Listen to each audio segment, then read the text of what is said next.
Eri sa bali pa ya damag mga idol. Ngayon kayo mangigan ni Tata Abigat. Hepe ti PNP Curimaw at balakad na kanagiti motorista at tuy man ti report. IFM News. IFM News.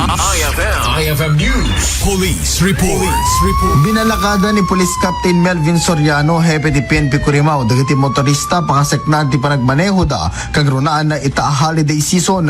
Kuna ti hepe asaan kumlatan nga agmamaneho dagiti nakainom gaputa iso ti pakaitundaan ti panaka-aksidente.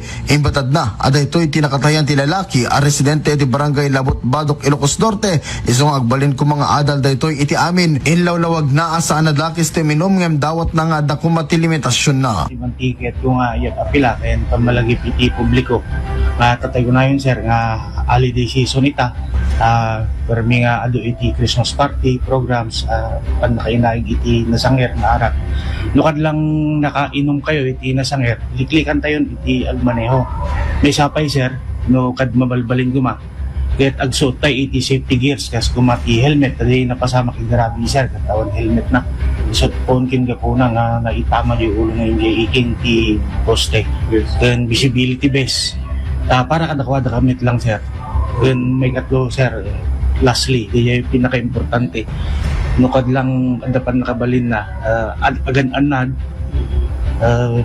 respeto lang iti pada nga agusosar iti kalsada tapno pagtalinaid nga awan ko madisgrasya no adda jay disiplina ti may isang pataray iti kalsada.